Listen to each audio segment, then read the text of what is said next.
Viewers welcome back on program. So viewers ਗੱਲਬਾਤ ਕਰਨ ਜਾ ਰਹੇ ਹਾਂ ਕਿ व्यूअर्स ਜਿਸ ਤਰ੍ਹਾਂ ਕਿ ਆਪਾਂ ਸਭ ਜਾਣਦੇ ਹਾਂ ਜਿਹੜਾ ਪੋਹ ਦਾ ਮਹੀਨਾ ਇਹ ਚੱਲ ਰਿਹਾ ਇਹ ਗੁਰੂ ਗੋਬਿੰਦ ਸਿੰਘ ਜੀ ਸਾਹਿਬ ਜੀ ਦੇ ਜਿਹੜੇ 4 ਸਾਹਿਬਜ਼ਾਦੇ ਉਹਨਾਂ ਨੇ ਸ਼ਹਾਦਤ ਪਾਈ ਸੀ ਔਰ ਮਾਤਾ ਗੁਜਰੀ ਜੀ ਨੇ ਵੀ ਸ਼ਹਾਦਤ ਪਾਈ ਸੀ ਔਰ ਪੂਰੇ ਸੰਸਾਰ ਭਰ ਦੇ ਵਿੱਚ ਸਿੱਖਾਂ ਵੱਲੋਂ ਇਹਨਾਂ ਦਿਨਾਂ ਨੂੰ ਯਾਦ ਕੀਤਾ ਜਾ ਰਿਹਾ ਹੈ ਗੁਰਬਾਣੀ ਵਿਚਾਰਾਂ ਕਰਕੇ ਔਰ ਵਾਰਾਂ ਜਿਹੜੀਆਂ ਨੇ ਉਹ ਕਰਕੇ।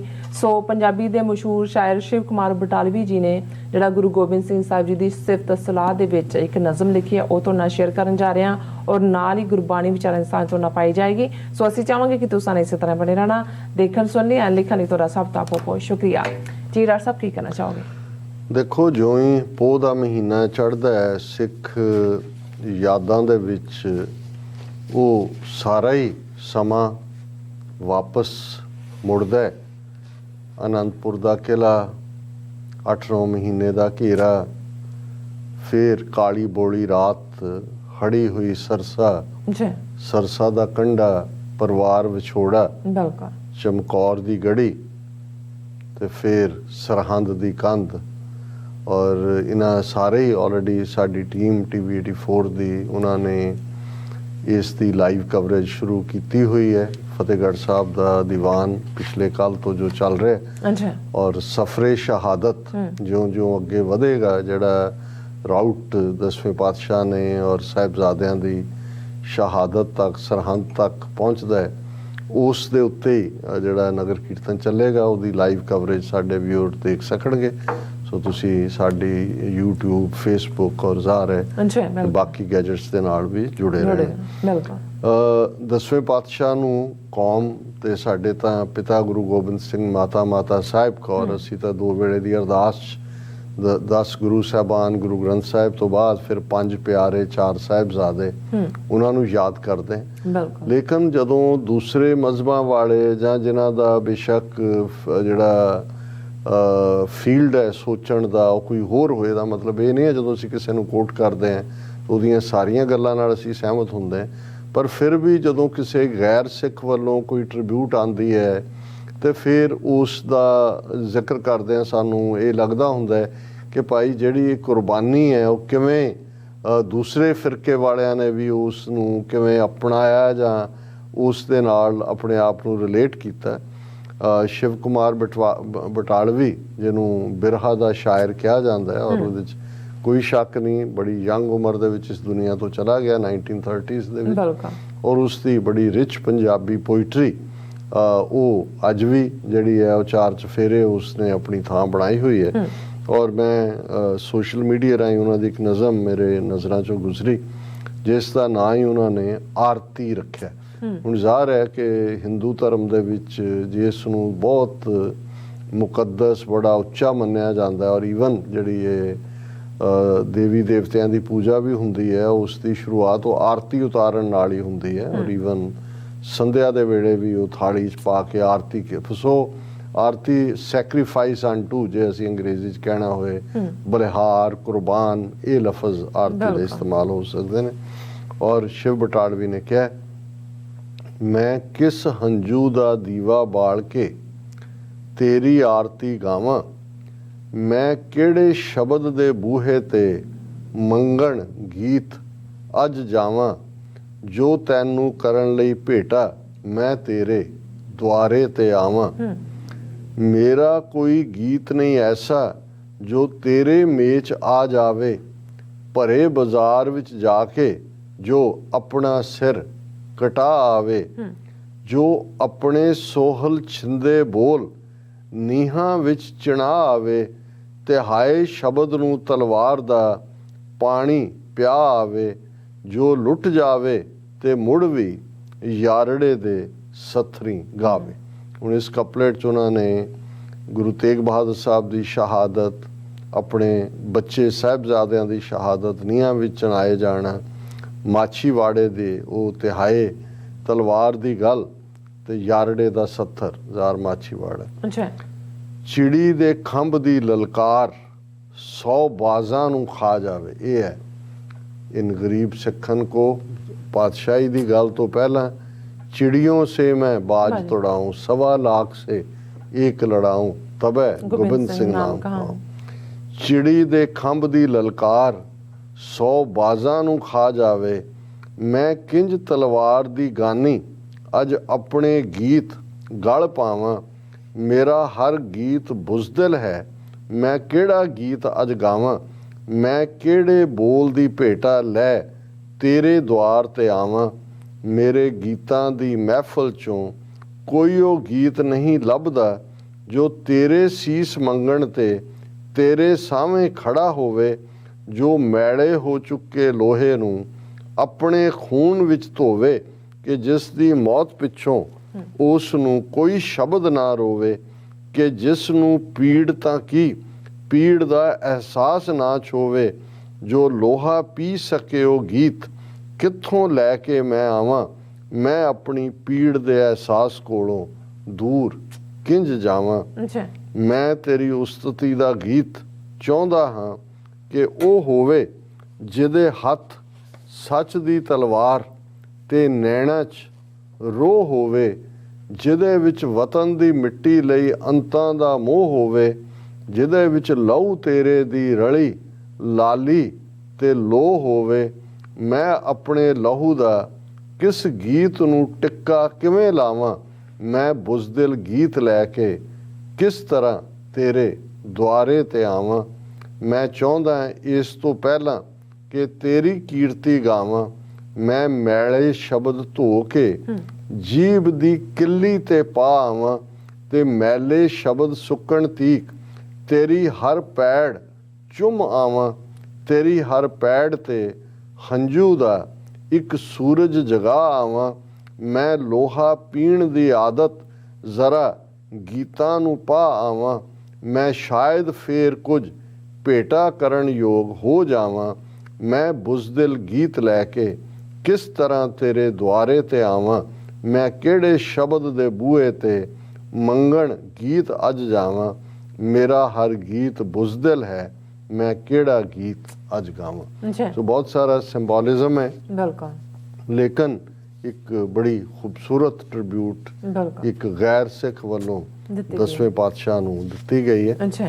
और जिवें असीं रूहानी विचार करते हैं, श्री राग दे विच चौथे पातशाह दा शब्द है, महला चौथा कर दूजा छंत, और उस दे दो पदे असीं विचार अधीन लियावांगे। अच्छा।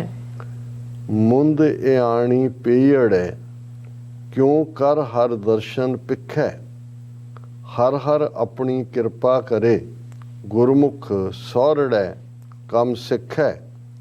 सौरड़े कम सिखै गुरमुख हर हर सदा ध्याए। सईयां विच फिरै सुहेली हर दरगह बांह लुढ़ाए। लेखा धर्म राय की बाकी जप हर हर नाम किरखै। मुंद इयाणी पेयड़ै गुरमुख हर दर्शन दिखै। पेके और सौरे, क्योंकि ਜ਼ਾਹਰ है कि पेके ਦੇ ਵਿੱਚ ਇੱਕ ਸੁੱਖ ਹੈ, ਇੱਕ ਆਰਾਮ ਹੈ। ਸਹੁਰੇ ਘਰ ਵੰਝਣਾ ਜਦੋਂ ਇਹ ਕਿਹਾ ਜਾਂਦਾ ਹੈ, ਮਤਲਬ ਇਹ ਹੈ ਕਿ ਅਲਟੀਮੇਟ ਡੈਸਟੀਨੀ ਇੱਕ ਬੱਚੀ ਦੀ ਉਹਦਾ ਸਹੁਰਾ ਘਰ ਹੈ। ਇਵੇਂ ਹੀ ਦੁਨੀਆ ਦੇ ਵਿੱਚ ਜਦੋਂ ਅਸੀਂ ਗਲਤਾਨ ਭੁੱਲ ਜਾਂਦੇ ਹਾਂ, ਪੇਕੇ ਘਰ 'ਚ ਅਸੀਂ ਆਪਣੇ ਕਿਸਮ ਦੀ ਆਜ਼ਾਦੀ ਮਾਣਦੇ ਹਾਂ, ਪਰ ਸਾਨੂੰ ਇਹ ਭੁੱਲ ਜਾਂਦਾ ਹੈ ਵੀ ਸਹੁਰੇ ਵੀ ਜਾਣਾ। ਔਰ ਇੱਥੇ ਰੂਹਾਨੀਅਤ ਦੀ ਦੁਨੀਆ 'ਚ ਸਹੁਰਾ ਘਰ ਮੌਤ ਹੈ, ਜਿਹੜੀ ਮੌਤ ਤੋਂ ਬਾਅਦ ਆਪਣੀ ਹਕੀਕਤ ਜਿਹੜੀ ਸਾਡੇ ਜੀਵਨ ਦੀ ਹੈ ਉਹ ਸਾਹਮਣੇ ਆਏਗੀ। ਤੇ ਜੇ ਅਸੀਂ ਆਪਣੇ ਆਪ ਨੂੰ ਸਹੁਰੇ ਘਰ ਲਈ ਤਿਆਰ ਨਹੀਂ ਕੀਤਾ ਤੇ ਫਿਰ ਸਿਵਾਏ ਤਾਣੇ ਮੀਣਿਆਂ ਦੇ ਜਾਂ ਗਾਲੀ ਗਲੋਚ ਦੇ ਹੋਰ ਤਾਂ ਕੁਛ ਪੱਲੇ ਨਹੀਂ ਪੈਂਦਾ। ਔਰ ਸੱਚੇ ਦੀ ਦਰਗਾਹ ਦੇ ਵਿੱਚ ਤੁਸੀਂ ਫਿਰ ਆਪਣਾ ਜੋ ਤੁਹਾਡਾ ਵਿਫਲ ਜੀਵਨ ਹੈ ਉਸ ਦੀ ਸਜ਼ਾ ਪਾਉਂਦੇ ਹੋ। ਇਸ ਸ਼ਬਦ ਦੇ ਵਿੱਚ ਵੀ ਇਹੀ ਜਿਹੜੀ ਹੈ ਕਿ ਭਾਈ ਇਹ ਜਦੋਂ ਕਿ ਇੱਕ ਤੁਸੀਂ ਦੁਨੀਆ ਦੇ ਵਿੱਚ ਬੈਠੇ ਹੋ ਕਿ ਆਪਣੀ ਇਸ ਦੁਨੀਆ 'ਚ ਰਹਿੰਦੇ ਆ, ਕਿਵੇਂ ਤੁਹਾਨੂੰ ਬੁੰਦ ਇਆਣੀ ਪੀੜ ਹੈ ਕਿਉਂ ਕਰ ਹਰ ਦਰਸ਼ਨ ਪਿੱਖੈ। ਕਿ ਹੁਣ ਮੁੰਦ ਉਹ ਔਰ ਰੂਹ ਜਿਹੜੀ ਜਵਾਨੀ ਦੀ ਮਸਤੀ ਦੇ ਵਿੱਚ ਅਸਲ ਨਾਲੋਂ ਟੁੱਟੀ ਹੋਈ ਹੈ, ਉਹ ਕਿਵੇਂ ਰੱਬ ਦੇ ਦਰਸ਼ਨ ਨੂੰ ਪਾ ਸਕਦੀ ਹੈ ਜੇ ਉਸ ਅੰਦਰੋਂ ਸਿਦਕਵਾਨ ਹੋ ਕੇ ਭਰੋਸੇ ਦੇ ਨਾਲ ਰੱਬ ਦੀ ਯਾਦ 'ਚ ਨਹੀਂ ਜੁੜਦੀ। ਔਰ ਜੇ ਉਹ ਰੱਬ ਦੇ ਅੱਗੇ ਆਪਣਾ ਆਪਾ ਉਹ ਰੂਹ ਰੱਖ ਦਿੰਦੀ ਹੈ, ਹਰ ਹਰ ਆਪਣੀ ਕਿਰਪਾ ਕਰੇ ਗੁਰਮੁਖ ਸੌਰੜੈ ਕੰਮ ਸਿੱਖੈ ਕਿ ਜਿਨ੍ਹਾਂ ਦੇ ਉੱਤੇ ਰੱਬ ਦੀ ਰਹਿਮਤ ਹੁੰਦੀ ਹੈ ਉਹ ਆਪਣੇ ਸੌਰੜੇ ਘਰ ਲਈ, ਅਗਲੀ ਦੁਨੀਆ ਦੇ ਲਈ ਉਹਨਾਂ ਨੂੰ ਉਹ ਬਖਸ਼ਿਸ਼ ਮਿਲ ਜਾਂਦੀ ਹੈ, ਉਹ ਰੂਹਾਂ ਰੱਬ ਦੀ ਯਾਦ ਵਿੱਚ ਜੁੜ ਜਾਂਦੀਆਂ ਨੇ। ਅੱਛਾ। ਸੌਰੜੈ ਕੰਮ ਸਿੱਖੈ ਗੁਰਮੁਖ ਹਰ ਹਰ ਸਦਾ ਧਿਆਏ ਕਿ ਜਿਹੜਾ ਗੁਰਮੁਖ ਬਣਦੀ ਰੂਹ ਹੈ ਉਹ ਆਪਣੇ ਸੌਰੜੇ ਘਰ ਦੇ ਲਈ ਤਿਆਰੀ ਕਰਦੀ ਹੈ ਕਿ ਵਾਹਿਗੁਰੂ ਦੀ ਯਾਦ ਵਿੱਚ ਜੁੜਦੀ ਹੈ, ਰੱਬ ਨੂੰ ਯਾਦ ਕਰਦੀ ਹੈ। ਅੱਛਾ। ਸਈਆਂ ਵਿੱਚ ਫਿਰੈ ਸੁਹੇਲੀ ਹਰ ਦਰਗਾਹ ਬਾਂਹ ਲੁਡਾਏ। ਉਹ ਜਦੋਂ ਬਾਂਹ ਲੁਡਾਣਾ ਵੀ ਜਿਹੜਾ ਹੈ ਇਹ ਮौज ਮਸਤੀ ਦਾ ਹੁੰਦਾ ਕਿ ਖੁਸ਼ੀ ਦਾ ਇਜ਼ਹਾਰ ਕਿ ਵੀ ਜੇ ਇਸ ਜੀਵਨ ਦੇ ਅੰਦਰ ਰੱਬ ਦੀ ਯਾਦ ਜੁੜੀ ਹੋਈ ਹੈ ਤੇ ਫਿਰ ਜੀਵਨ ਦੇ ਵਿੱਚ ਵਿਚਰਦਿਆਂ ਵੀ ਚਾਅ ਹੋਏਗਾ ਕਿ ਭਾਈ ਰੱਬ ਦੇ ਨਾਲ ਜੁੜੀ ਹੋਈ ਹੈ ਤੇ ਦਰਗਾਹ ਬਾਂਹ ਲੁਡਾਏ ਕਿ ਦਰਗਾਹ ਦੇ ਵਿੱਚ ਵੀ ਖੁਸ਼ੀ ਦਾ ਮੌਕਾ ਬਣੇਗਾ ਕਿਉਂਕਿ ਉਹ ਰੂਹਾਂ ਰੱਬ ਦੀ ਦਰਗਾਹ ਦੇ ਵਿੱਚ ਪ੍ਰਵਾਨ ਹੋਣਗੀਆਂ। ਔਰ ਲੇਖਾ ਧਰਮ ਰਾਏ ਕਿ ਬਾਕੀ ਜਪ ਹਰ ਹਰ ਨਾਮ ਕਿਰਖ ਹੈ ਕਿ ਜਦੋਂ ਉਸ ਧਰਮ ਰਾਜ ਦੇ ਦਰਬਾਰ ਦੇ ਵਿੱਚ ਹਿਸਾਬ ਕਿਤਾਬ ਹੋਏਗਾ ਤੇ ਫਿਰ ਜਿਹੜਾ ਵਾਹਿਗੁਰੂ ਦੀ ਯਾਦ ਕੀਤੀ ਹੋਈ ਜਿਹੜਾ ਸਿਮਰਨ ਹੈ ਉਹੀ ਉੱਥੇ ਉਸ ਦਾ ਮੁੱਲ ਪਾਏਗਾ। ਔਰ ਇਹੀ ਯਾਦ ਦਹਾਨੀ ਕਰਵਾਈ ਹੈ ਕਿ ਇਸ ਦੁਨੀਆ ਦੇ ਵਿੱਚ ਅੱਖਾਂ ਬੰਦ ਕਰਕੇ ਬੈਠੀ ਰੂਹ ਹੈ, ਦੁਨੀਆ ਦੀ ਐਸ਼ੋ ਇਸ਼ਰਤ ਗੁਲਤਾਨ ਰੂਹ ਹੈ। ਇਸ ਗੱਲ ਨੂੰ ਯਾਦ ਕਰ ਕਿ ਅਲਟੀਮੇਟਲੀ ਗੁਰਮੁਖ ਰੂਹ ਬਣ ਕੇ ਉਸ ਵਾਹਿਗੁਰੂ ਦੀ ਦਰਗਾਹ ਦੇ ਅੰਦਰ ਜਿਹੜਾ ਉਹ ਮਾਣ ਪਾਇਆ ਜਾ ਸਕਦਾ ਹੈ। ਪਤ ਛੇਤੀ ਕਰ ਜਾਓ। ਵਿਆਹ ਹੋਆ ਮੇਰੇ ਬਾਬਲਾ ਗੁਰਮੁਖੇ ਹਰ ਪਾਇਆ, ਅਗਿਆਨ ਅੰਧੇਰਾ ਕੱਟਿਆ ਗੁਰ ਗਿਆਨ ਪ੍ਰਚੰਡ ਬੁਲਾਇਆ, ਬਲਿਆ ਗੁਰ ਗਿਆਨ ਅੰਧੇਰਾ ਬਿਨਸਿਆ ਹਰ ਰਤਨ ਪਦਾਰਥ ਲਾਧਾ, ਹਉਮੈ ਰੋਗ ਗਿਆ ਦੁਖ ਲਾਥਾ, ਆਪ ਆਪੇ ਗੁਰਮੁਖ ਗੁਰਮਤ ਖਾਧਾ, ਅਕਾਲ ਮੂਰਤ ਵਰ ਪਾਇਆ ਬਿਨਾਸੀ, ਨਾ ਕਦੇ ਮਰੈ ਨਾ ਜਾਇਆ, ਵਿਆਹ ਹੋਆ ਮੇਰੇ ਬਾਬੁਲਾ ਗੁਰਮੁਖੇ ਹਰ ਪਾਇਆ। ਵੈਸੇ ਜਦੋਂ ਆਨੰਦ ਕਾਰਜ ਖਤਮ ਹੁੰਦਾ ਹੈ ਤੇ ਪਹਿਲਾ ਸ਼ਬਦ ਉਸ ਤੋਂ ਇਮੀਡੀਏਟ ਬਾਅਦ ਰਾਗੀ ਸਿੰਘ ਇਹੀ ਪੜ੍ਹਦੇ ਨੇ, ਵਿਆਹ ਹੋਆ ਮੇਰੇ ਬਾਬਲਾ ਗੁਰਮੁਖੇ ਹਰ ਪਾਇਆ, ਗਿਆਨ ਅੰਧੇਰਾ ਕੱਟਿਆ ਗੁਰ ਗਿਆਨ ਪ੍ਰਚੰਡ ਬੁਲਾਇਆ। ਤੇ ਬਹੁਤ ਸਾਰੇ ਇਹ ਸਮਝਦੇ ਹੁੰਦੇ ਨੇ ਕਿ ਵੀ ਹੁਣ ਲਾਵਾਂ ਹੋ ਗਈਆਂ ਵੀ ਮਤਲਬ ਵੀ ਵਿਆਹ ਹੋ ਗਿਆ। ਹਾਲਾਂ ਚਾਰੋਂ ਲਾਵਾਂ ਵੀ ਰੂਹਾਨੀ ਸਫ਼ਰ ਹੈ। ਪ੍ਰਵਿਰਤੀ ਕਰਮ ਦ੍ਰਿੜਾਇਆ ਬਲਰਾਮ ਜੀਓ ਪਹਿਲੀ ਤੋਂ ਸ਼ੁਰੂ ਹੋ ਕੇ ਚੌਥੀ ਲਾਮ ਤੱਕ ਪਹੁੰਚਦੇ ਆ, ਸਹਿਜ ਤੱਕ ਪਹੁੰਚਣਾ ਇਹ ਰੂਹਾਨੀ ਸਫ਼ਰ ਹੈ। ਦੁਨਿਆਵੀ ਇੱਕ ਮਰਿਆਦਾ ਵਸ ਅਸੀਂ ਇਸ ਨੂੰ ਦੁਨਿਆਵੀ ਗ੍ਰਸਤ ਜੀਵਨ ਦੀ ਸ਼ੁਰੂਆਤ ਕਿਉਂਕਿ ਦ੍ਰਿੜਤਾ ਲਾਵਾਂ ਵੀ ਗੁਰੂ ਗ੍ਰੰਥ ਸਾਹਿਬ ਦੇ ਦੁਆਲੇ ਜਿਹੜੀਆਂ ਲਈਆਂ ਜਾਂਦੀਆਂ ਨੇ ਕਿ ਅਲਟੀਮੇਟਲੀ ਸਾਡੀ ਜ਼ਿੰਦਗੀ ਦਾ ਸਫ਼ਰ ਜਿਹਦੇ 'ਚ ਬੇਸ਼ੱਕ ਅਸੀਂ ਪਤੀ ਪਤਨੀ ਬਣ ਕੇ ਇਸ ਗ੍ਰਸਤ ਦੀ ਗੱਡੀ ਨੂੰ ਹੁਣ ਅੱਗੇ ਖਿੱਚਾਂਗੇ ਪਰ ਸਾਡਾ ਫੋਕਸ ਜਿਹੜਾ ਹੈ ਉਹ ਇਹੀ ਹੋਏਗਾ ਕਿ ਗੋਬਿੰਦ ਮਿਲਣ ਕੀ ਇਹ ਤੇਰੀ ਬਰੀ ਹੈ। ਮੇਲ ਜਿਹੜਾ ਉਹੀ ਹੋਏਗਾ ਕਿ ਵਿਆਹ ਹੋਆ ਮੇਰੇ ਬਾਬਲਾ ਕਿ ਮੈਨੂੰ ਲੜ ਮੈਂ ਫੜ ਲਿਆ ਵਾਹਿਗੁਰੂ ਦਾ। ਉਹ ਵਿਆਹ ਦਾ ਮਤਲਬ ਮਿਲਣ ਹੈ, ਮਿਲਾਪ ਹੈ ਕਿ ਗੁਰਮੁਖੇ ਹਰ ਪਾਇਆ ਕਿ ਰੱਬ ਦੇ ਰਸਤੇ ਤੇ ਤੁਰਨ ਵਾਲੀ ਜਗਿਆਸੂ ਰੂਹ ਨੂੰ ਵਾਹਿਗੁਰੂ ਮਿਲ ਪਿਆ। ਵਿਆਹ ਹੋਆ ਮੇਰੇ ਬਾਬਲਾ ਗੁਰਮੁਖੇ ਹਰ ਪਾਇਆ, ਅਗਿਆਨ ਅੰਧੇਰਾ ਕੱਟਿਆ ਗੁਰ ਗਿਆਨ ਪ੍ਰਚੰਡ ਬੁਲਾਇਆ।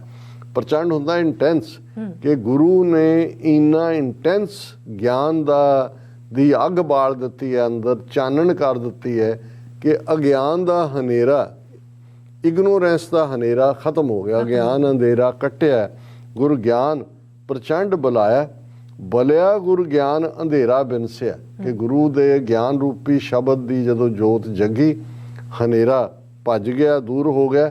ਹਰ ਰਤਨ ਪਦਾਰਥ ਲਾਧਾ ਜਿਹੜਾ ਸਭ ਤੋਂ ਕੀਮਤੀ ਪਦਾਰਥ ਵਾਹਿਗੁਰੂ ਦਾ ਨਾਮ ਹੈ, ਜਿਹੜਾ ਅਸਲੀ ਜੂਲ ਹੈ ਉਹ ਸਾਨੂੰ ਮਿਲ ਗਿਆ।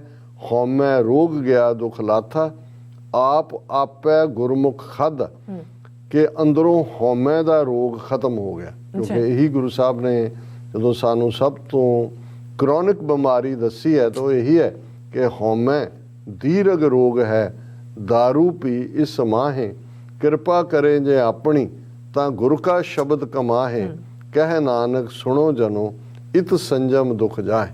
ਤੇ ਇੱਥੇ ਜਦੋਂ ਵਿਆਹ ਹੋ ਗਿਆ, ਰੂਹ ਦਾ ਸਤਿਗੁਰੂ ਨਾਲ ਅਕਾਲ ਪੁਰਖ ਨਾਲ ਮੇਲ ਹੋਇਆ, ਅਗਿਆਨ ਦਾ ਹਨੇਰਾ ਦੂਰ ਹੋਇਆ, ਗਿਆਨ ਪ੍ਰਚੰਡ ਬਲਿਆ ਤੇ ਹਉਮੈ ਦਾ ਰੋਗ ਜਿਹੜਾ ਉਹ ਕਾਫੂਰ ਹੋ ਗਿਆ ਔਰ ਅੰਦਰ ਜਿਹੜਾ ਆਪਾ ਹਉਮੈ ਜਿਹੜਾ ਮੈਂ ਹੀ ਹੈ ਉਸ ਨੂੰ ਗੁਰੂ ਦੇ ਗਿਆਨ ਦੀ ਮੱਤ ਨੇ, ਗੁਰਮਤਿ ਨੇ ਖਾ ਲਿਆ।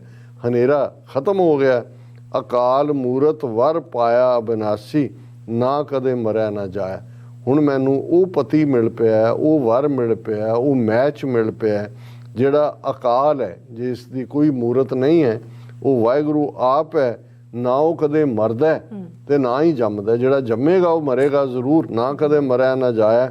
ਵਿਆਹ ਹੋਆ ਮੇਰੇ ਬਾਬੁਲਾ ਗੁਰਮੁਖੇ ਹਰ ਪਾਇਆ ਕਿ ਹੇ ਮੇਰੇ ਬਾਬੁਲ, ਹੇ ਮੇਰੇ ਪਿਤਾ, ਮੇਰਾ ਵਿਆਹ ਹੋ ਗਿਆ, ਮੈਂ ਰੱਬ ਦੇ ਨਾਲ ਮੇਰੀ ਰੂਹ ਜੁੜ ਗਈ ਹੈ, ਮੇਰੇ ਅੰਦਰੋਂ ਹਉਮੈ ਖਤਮ ਹੋ ਗਈ ਹੈ, ਅਗਿਆਨ ਦਾ ਹਨੇਰਾ ਚਲਾ ਗਿਆ ਤੇ ਗੁਰੂ ਦਾ ਗਿਆਨ ਰੂਪੀ ਜੋਤ ਲਟ ਲਟ ਬਲ ਰਹੀ ਹੈ, ਬਿਲਕੁਲ ਪ੍ਰਚੰਡ ਬਲ ਰਹੀ ਹੈ। ਜੀ ਡਾਕਟਰ ਸਾਹਿਬ, ਤੁਹਾਡਾ ਬਹੁਤ ਬਹੁਤ ਸ਼ੁਕਰੀਆ। ਤੁਸੀਂ ਅੱਜ ਐਵੇਂ ਸ਼ੂ ਤੇ ਅੱਜ ਦਾ ਵਿਚਾਰ ਸਾਡੇ ਦਰਸ਼ਕਾਂ ਨਾਲ ਸਾਂਝਾ ਕੀਤਾ ਹੈ। ਸੋ ਇਸ ਤਰ੍ਹਾਂ ਆਪਣੇ ਵਿਊਅਰਸ ਕੋਲ ਨੇ ਇਜਾਜ਼ਤ। ਵਿਊਅਰਸ, ਸਾਡੇ ਪ੍ਰੋਗਰਾਮ ਦਾ ਸਮਾਂ ਇੱਥੇ ਸਮਾਪਤ ਹੁੰਦਾ। ਤੁਸੀਂ ਆਪਣੀ ਰਾਏ ਤੇ ਸੁਝਾਅ ਸਾਨੂੰ ਭੇਜਣਾ ਭੁੱਲਣਾ ਸਾਡੇ ਇਸ ਪਤੇ ਤੇ sos@tv84.tv ਤੇ ਅਸੀਂ ਆਪਣਾ ਪ੍ਰੋਗਰਾਮ ਲੈ ਕੇ ਫਿਰ ਦੁਬਾਰਾ ਤੁਹਾਡੇ ਰੂਬਰੂ ਹੋਵਾਂਗੇ। ਤਦ ਤੱਕ ਲਈ ਮੈਨੂੰ ਤੇ ਆਪਣਾ ਸੁਣਾ ਗਿਆ ਦੋ ਦੇਖਦੇ ਰਹੋ TV84। ਫਲਾ ਦਿਓ ਫਤਿਹ। ਵਾਹਿਗੁਰੂ ਜੀ ਕਾ ਖਾਲਸਾ, ਵਾਹਿਗੁਰੂ ਜੀ ਕੀ ਫਤਿਹ। ਰੱਬ ਰਾਖਾ।